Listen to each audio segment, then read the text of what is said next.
قالت الاعراب آمنا قل لم تؤمنوا، پلس کا انکار ہو گیا نا، ایمان تو نہیں ہے تمہارے اندر. ولیکن قولوا اسلمنا، درمیان میں آ گئے. ولما يدخل الایمان فی قلوبکم، مزید تاکید ہو گئی ایمان تمہارے دلوں میں داخل نہیں ہوا. لیکن اب آگے چلیے، وَإِن تُطِيعُوا اللَّهَ وَرَسُولَهُ لَا يَلِدْكُم مِّنْ أَعْمَالِكُمْ شَيْئًا، اگر تم اللہ اور اس کے رسول کی اطاعت کرتے رہو گے اللہ تمہارے عمل میں کوئی کمی نہیں کرے گا. اس سے ثابت ہو گیا منافق بھی نہیں، اس لیے کہ منافق کا کوئی عمل قبول نہیں. منافق تو وہ مائنس ویلیو ہے، اس کے ساتھ کوئی نیکی قبول ہو نہیں سکتی. کیا عبداللہ ابن ابی کی نمازیں قبول ہوئیں؟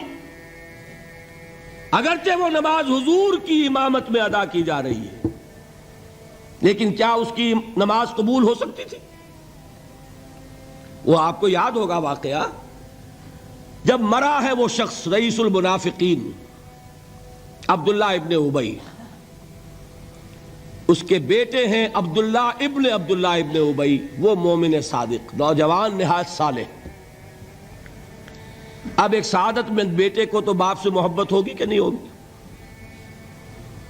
وہ بیٹا حاضر ہوتا ہے حضور کی خدمت میں، حضور میرے والد کا انتقال ہو گیا، آپ اپنا کرتا عنایت فرما دیجئے تاکہ میں اس کو کفن دوں.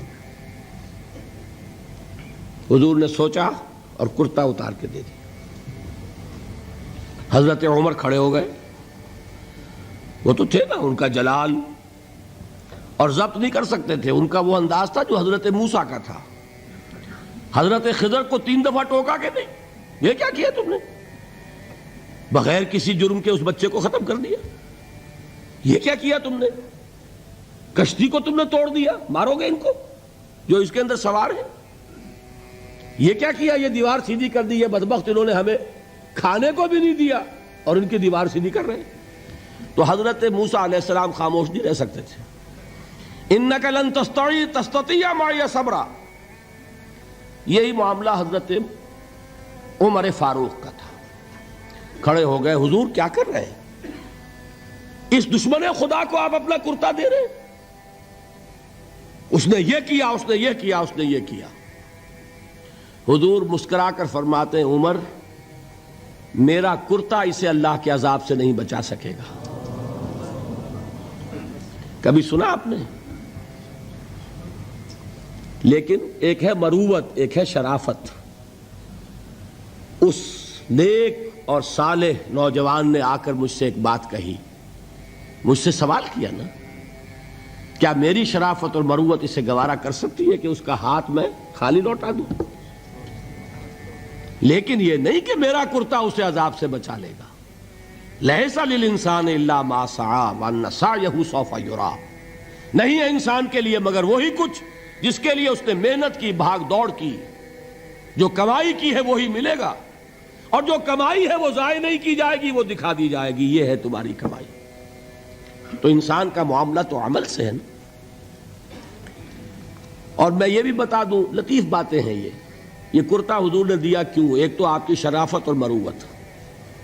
اسی شرافت اور مروت کا ایک اور پہلو یہ تھا، حضور اس شخص کا ایک احسان اپنے اوپر سمجھتے تھے. غزوہ بدر میں حضرت عباس حضور کے چچا کفار کی طرف سے آئے تھے، ایمان نہیں لائے تھے اس وقت تک، اور وہ اسیران بدر میں تھے. بدر کی جنگ کے بعد جو قیدی تھے ان میں عباس بھی ہیں رضی اللہ تعالی عنہ. ان کو پاس کرتا نہیں تھا، کرتے کی ضرورت پیش آئی. وہ طویل القامت انسان تھے. عبداللہ ابن ابی نے اس وقت کرتا دیا تھا عباس کو. اس کو محمد الرسول اللہ اپنے اوپر ایک احسان سمجھتے تھے کہ میرے چچا کو اس شخص نے ایک وقت میں کرتا دیا تھا. آج در حقیقت محمد الرسول اللہ صلی اللہ علیہ وسلم نے اپنے اس احسان کا بدلہ چکایا ہے. بہرحال بات جو ہو رہی تھی اس کو سمجھیے. منافق اندر جو کچھ ہے وہ ہے اور اللہ جانتا ہے. اللہ کا رسول جانتا تھا لیکن اس نے اس کو چھپایا اور تاکید کر دی، جس کو بتایا بھی. ایک صاحب ہیں حضرت حذیفہ ابن یمان، کچھ منافقوں کے نام بتا دیے تھے آپ نے یہ میں واقعہ آپ کو پورا سناؤں گا جبکہ نفاق پر گفتگو ہوگی، لیکن ساتھ ہی کہہ دیا تھا دیکھنا کسی کو بتانا نہیں، یہ میرا راز ہے تمہارے پاس۔ اب لوگ ان سے پوچھتے بھی تھے، وہ بتاتے نہیں تھے۔ ان کا نام پڑ گیا صاحب و سر نبی، یہ نبی کے رازدان ہیں، ان کے پاس نبی کا ایک راز ہے، وہ راز ہی رہا۔ میں بتاؤں گا کہ کس نے پوچھا تھا، وہ تب نفاق کی حقیقت سمجھ میں آئے گی۔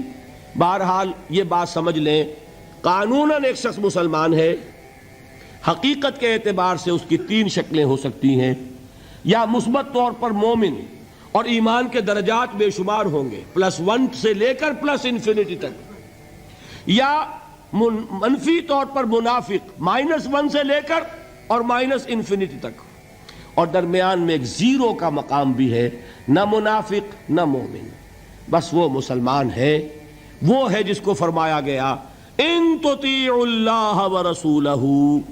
دیکھو ایمان تو تمہارے دلوں میں نہیں ہے، لیکن اگر تم اطاعت کرتے رہو گے اللہ کی اور اس کے رسول کی، اس حالت میں لا یلدکم من اعمالکم شیئا، اللہ تمہارے اعمال میں کوئی کمی نہیں کرے گا، اس کے اجر و ثواب سے تمہیں محروم نہیں رکھے گا۔